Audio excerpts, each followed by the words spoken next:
చంపలేదు sir, please sir. నువ్వు చంపకపోతే ఎందుకు పరిగెడుతున్నావు? ఆడే సార్, శివయ్య శివయ్య సార్ చెప్తే నన్ను బతకనివ్వండి సార్.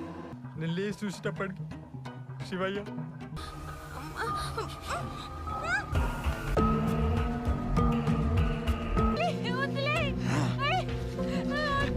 అయిపోయింది సార్ నాకు.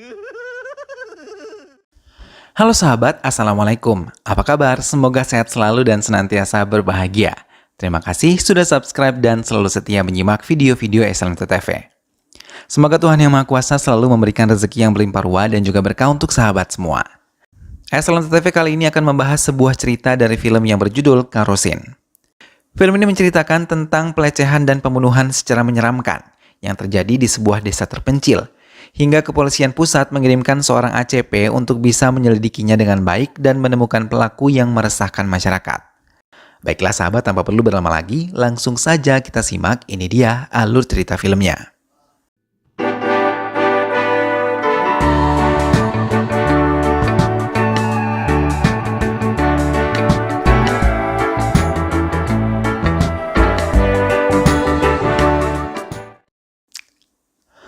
Polisi saling melaporkan kalau sebuah mayat ditemukan dalam keadaan hangus terbakar. Mayat tersebut diduga adalah seorang perempuan. Semua anggota polisi datang dan mulai menyelidiki semuanya. 3 tahun kemudian, Gauri dan ayahnya Ramapa datang ke sebuah pesta pernikahan. Mereka makan bersama-sama tamu yang lain. Tapi Gauri lebih dulu meninggalkan pesta dan meninggalkan ayahnya yang masih menikmati hidangan pestanya. Melihat Gauri melintas, Sarpans mengikutinya dan mempunyai niat buruk setelah melihat Gauri yang tampil dengan begitu cantik. Gauri pun memasuki hutan dan mencoba menaiki sebuah pohon. Namun ia malah terjatuh dari pohon tersebut hingga ia merintih kesakitan. Sementara iring-iringan dari calon MLA datang untuk memberikan masyarakat desa memberikan suara mereka untuknya. Dora Babu yang maju sebagai calon MLA pun mendekatkan diri pada masyarakat untuk bisa mendapatkan suara mereka. Ia bersama pendukungnya yang lain pun berjalan berkeliling desa sambil terus berkampanye kepada warga desa termasuk Ramapa yang ikut berkeliling bersama. Ramapa yang merupakan ayah Gauri mulai khawatir terhadap putrinya yang sampai siang hari ini belum juga kembali. Hingga ia berkeliling desa untuk bisa menemukan putrinya. Sampai menjelang malam pun Gauri belum ditemukan. Semua warga pun membantu termasuk Sarpans yang melihat mereka sibuk mencari Gauri. Sementara warga mencari Gauri, Bahri dan kedua temannya hanya menghabiskan hari dengan meminum minuman beralkohol tanpa peduli warga mencari keberadaan Gauri. Hingga keesokan harinya, warga digegerkan oleh penemuan sebuah mayat yang telah hangus terbakar. Semua warga pun berduyun-duyun untuk melihat keadaan mayat tersebut termasuk Ramapa. Mereka juga melaporkan kepada pihak kepolisian saat menemukan mayat terbakar tersebut. Ramapa meyakini kalau mayat terbakar itu adalah putrinya setelah ia menemukan perhiasan yang ada di mayat tersebut. Dora Babu dan Inspektur Raful Nayak pun terkejut ketika mendengar kabar tersebut. Untuk menarik simpati masyarakat, Dora Babu pun mendatangi tempat itu dan mendekatkan diri pada Ramapada dan berjanji akan memberikan keadilan pada Ramapa. Ramapa juga selalu mendatangi kantor polisi untuk bisa menemukan jawaban atas kematian putrinya. Setiap hari, Ramapa mendatangi kantor polisi untuk mengetahui perkembangan yang terjadi, namun Rafal Nayak seperti cuci tangan. Ia sama sekali tidak memikirkan kasus Gauri. Rafal Nayak yang berperawakan Tambun itu sama sekali tidak peduli walaupun Ramapa memohon kepadanya. Rafal Nayak pun memainkan perannya. Ia memerintahkan 2 orang polisi untuk mencari bukti palsu di tempat kejadian perkara. Ia juga menahan seorang laki-laki yang dituduh sebagai pelaku pelecehan dan pembunuhan Gauri. Ramapa pun dipanggil ke kantor polisi untuk diberitahu pelaku pembunuhan dan pembakaran Gauri. Namun Ramapa yang melihat pelaku sama sekali tidak yakin kalau ia adalah pelakunya. Rafal Nayak yang mengira ini sudah selesai pun menutup kasusnya. Di Hyderabad, Faibai ditelepon oleh komisaris untuk bisa menemuinya di kantor saat ia tengah menikmati bermain basket dengan putri kecilnya. Setelah siap, ia pun datang dan menemui komisaris. Di ruangan itu, ia menerima berkas pembunuhan yang baru saja terjadi. Faiba yang merupakan ACP terbaik dimiliki Hyderabad mendatangi sebuah rumah yang pemiliknya ditemukan telah meninggal dunia dan luka yang terdapat di bagian lehernya. Faiba memeriksa dengan teliti tiap benda yang ada di dalam rumah tersebut. Ia juga meminta keterangan pada semua anggota keluarga di tempat itu termasuk istrinya. Saat dimintai keterangan, istri korban malah mengatakan kematian suaminya karena pertengkaran dengan putrinya Resma. Mendengar hal itu, Resma mencoba menjelaskan yang telah terjadi. Faiba yang telah mendapatkan semua keterangan dari anggota keluarga korban memutuskan tersangkanya adalah istri korban sendiri. Ia yang telah menghabisi saat korban tengah tertidur dengan menikam lehernya menggunakan pisau kecil. Ia langsung memutuskan urat nadi di leher suaminya dan mengganti bajunya yang terciprat darah. Semua bukti yang tertuju pada istri korban dan mereka langsung membawa korban ke kantor polisi. Keberhasilan itu membuat komisaris bangga dan mempercayai Faibai untuk bisa menyelesaikan kasus lain di desa Janagudem yang masih belum terpecahkan. Faibai menerima tugas tersebut dan mempelajari semua berkas yang diberikan oleh komisaris. Ia mengendarai mobilnya untuk menuju desa Janagudem. Faibai langsung mendatangi kantor polisi dan meminta pada Raful Nayak untuk memberikannya berkas dari kematian Gauri. Ia merasa sangat kagum kepada inspektur karena belum 24 jam ia telah mendapatkan pelaku. Faibai meminta pelaku untuk dikeluarkan untuk dimintai keterangan. Namun setelah Faibai mengatakan ia adalah pelaku pelecehan dan pembakaran, korban lelaki itu terkejut dan mengatakan ia sama sekali tidak mengetahui hal itu. Ia adalah pencuri yang biasa mengambil uang yang ada di rumah-rumah penduduk kaya, namun kali ini ia setuju untuk masuk penjara dengan bayaran Rp5.000 per bulan selama 3 bulan oleh inspektur. Mendengar hal itu, Faibaf langsung menskor inspektur dan memintanya pergi dari kantor polisi ini. Faibai pun mendatangi kediaman Dora Babu, karena pemuda tersebut mengatakan inspektur bekerja sama dengan Dora Babu. Mendengar hal itu, ia memberikan pembelaan karena ia tidak mau di daerah pemilihannya terdapat pembunuhan yang kejam yang akan membuat semua hilang kepercayaan kepada dirinya. Inspector phone చేయి. సస్పెండ్ అయ్యారు సార్. పుచ్చుకోండి. పుచ్చుకుంటా కానీ case close అయ్యాక. Faibai mendatangi tempat ditemukannya Gauri yang terbakar.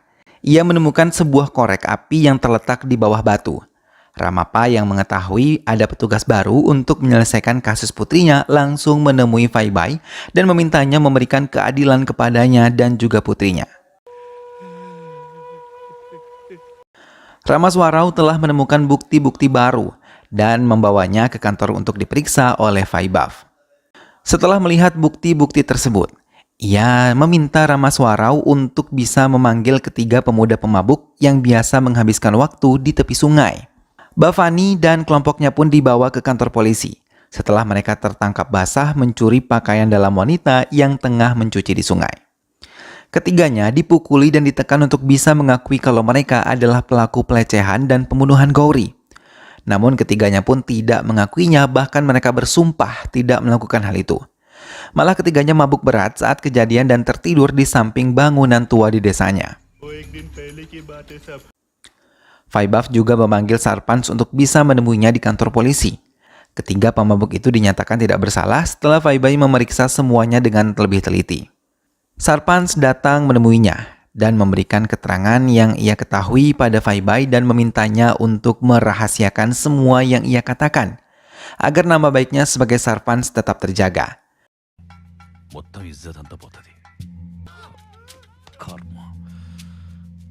Faibai meminta Ramaswarau untuk memberikan data-data tentang Dora Babu karena ia curiga kepadanya. Ia juga yakin banyak pihak yang terlibat di dalam kasus ini. Ramaswarau pun mengatakan kalau ia berharap Faibai bisa menyelesaikan kasus ini yang sama seperti kasus 3 tahun lalu. Faibai langsung menghubungi inspektur sebelum Raful Nayak untuk memintanya beberapa keterangan. Faibai yang telah terhubung dengan inspektur tersebut langsung meminta beberapa keterangan darinya mengenai semua yang terjadi 3 tahun lalu. Inspektur wanita itu mengatakan korban ditemukan di tanah lapang dalam keadaan hangus terbakar dan pelaku menggunakan minyak tanah sebagai bahan bakarnya. Namun karena memakan waktu dan semua tidak memiliki bukti hingga kasus ini pun ditutup. Faibab mendatangi tempat kejadian tersebut dan menemui seorang mekanik yang merupakan orang yang menemukan korban terbakar untuk pertama kalinya. Ia menceritakan kalau lelaki setengah baya mengajaknya untuk menolong gadis yang mengalami mogok pada sepeda motornya.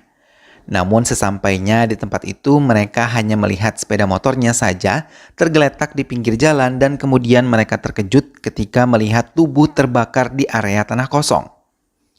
Faibai juga mendapatkan keterangan kalau 5 tahun lalu juga terjadi kasus seperti ini. Motif dan pola pembunuhan serta pelecehan pun sama. Namun semua tidak memiliki bukti yang cukup hingga kasus ditutup begitu saja. Faibai mendatangi Inspektur Jagadeswar yang dulu pernah menangani kasus ini. Jagadeswar menceritakan kalau korban dilecehkan dan dibakar di rumahnya sendiri karena tidak menemukan barang bukti dan pelaku lagi-lagi kasus ini ditutup begitu saja. Ia juga memberikan Faibai sebuah dokumen yang mungkin akan dibutuhkan Faibai. Di tengah perjalanan, mereka menemukan si Faya yang merupakan penjual dupa keliling. Di dalam mobil, ia mencoba membicarakan kasus Gauri dan menyentil perbuatan kasar Ramapa saat di pesta pernikahan yang dihadiri bersama Gauri. Ia menceritakan kalau Ramapa memukul Chanti yang meminta daging kambing lebih banyak dan Ramapa menganggapnya tidak sopan. Hingga Chanti dan pelayan di tempat itu pun berkelahi dan membuat Chanti pingsan. Ia juga mengatakan kalau Chanti merupakan penjual dupa juga sama seperti dirinya. Ia meminta Faibai untuk mencurigai Chanti. Si Faya turun di tengah jalan dan melanjutkan perjalanannya setelah menumpang pada mobil Faibai. Faibai juga mendatangi keluarga korban. Somnya yang ditemukan 3 tahun lalu tepat pada tahun 2016, kemudian Darani di tahun 2018. Mereka memohon keadilan Faibai untuk bisa menemukan pelaku.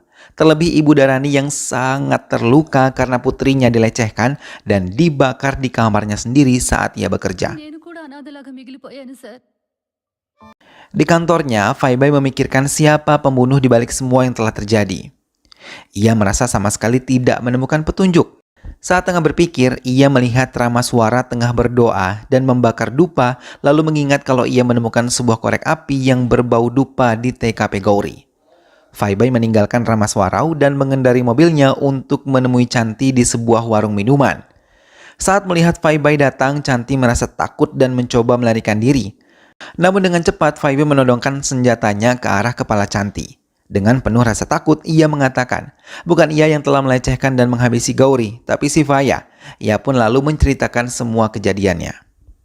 Saat ia pingsan karena berkelahi, ia dimasukkan ke mobil si Faya, namun mobil tersebut berhenti ketika melihat Gauri tidak sadarkan diri. Si Faya mencoba mendekat dan mencoba menolongnya. Chanti yang sudah sadar dari pingsannya memperhatikan pergerakan si Faya. Ia bukan menolong Gauri, malah menghantamkan kepala Gauri ke tanah hingga pingsan. Kemudian menggendongnya dan membawanya ke area pinggir sungai dan melecehkannya.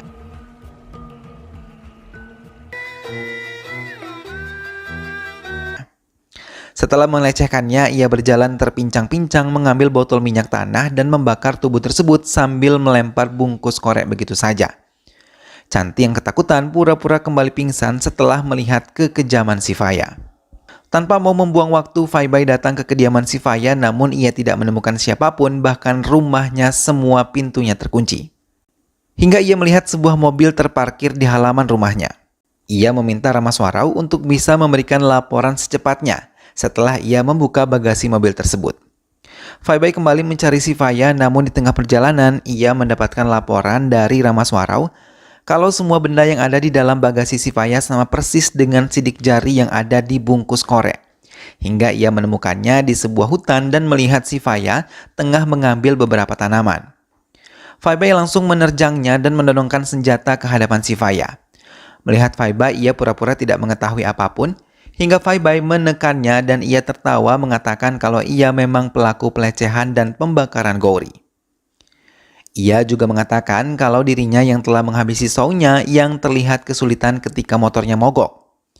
Ia memberikan tumpangan namun memiliki niat buruk hingga di tengah perjalanan ia membungkam mulut Somnya dan menariknya ke area tanah kosong.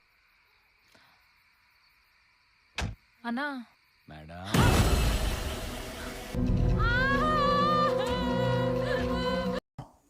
Ia langsung melecehkannya dan setelah puas ia mengambil minyak tanah yang ada di bagasi mobil miliknya. Si Faya terdiam dan kembali tertawa mengatakan kalau ia juga yang telah menghabisi Darani. Ia mengikuti Dharani yang cantik dan menerobos rumahnya berpura-pura menjadi penjual dupa. Saat lengah, Sivaya berhasil melumpuhkan Dharani dan langsung membawanya ke kamar untuk dilecehkan. Setelah ia terbangun, Sivaya langsung menuju dapur dan menemukan sebuah botol berisi minyak tanah. Dengan kaki terpincang, ia membawanya dan membakar tubuh Dharani.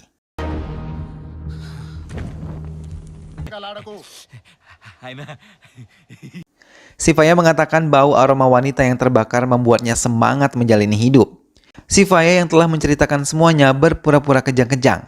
Hingga saat Faibai menelpon ambulans, ia berlari menghindar. Ia mencekik Faibai ketika berhasil bersembunyi, tapi Faibai berhasil melihat sebuah senjata tajam dan langsung menusukkannya pada paha Sivaya. Dan saat ia bisa berdiri, ia langsung menyerang tubuh Sivaya hingga ia tewas. Kematian Sivaya pun dilaporkan ke komisaris dan menyatakan kasus ini telah ditutup. Film pun selesai. Nah sahabat, itulah tadi alur cerita dari film yang berjudul Karosin. Hidup ini memang singkat ya sahabat, hanya sementara saja. Dunia ini hanyalah tempat meninggal, bukan tempat tinggal. Apa yang kita lakukan semasa di dunia akan menjadi bekal ketika kita telah tiada. Selama masih diberikan kesempatan untuk hidup, mari manfaatkan untuk menabung sebanyak mungkin kebaikan, agar hidup diliputi kebahagiaan, dan jika kita menanam kebaikan maka kelak kita akan memanen hikmahnya di kehidupan selanjutnya. Janganlah berbuat jahat dan bermusuhan, karena hal tersebut dapat menjadikan kita pribadi yang keras hati dan jauh dari rahmat Tuhan. Mudah-mudahan sahabat semua terhibur setelah menyimak alur cerita film ini, dan sampai berjumpa kembali di alur cerita film-film selanjutnya. Terima kasih sudah menyimak video ini sampai akhir, dan ingat untuk selalu dukung SLMT TV dengan cara klik like, comment, share, dan juga subscribe. Sampai berjumpa kembali sahabat, sehat selalu dan wassalamualaikum.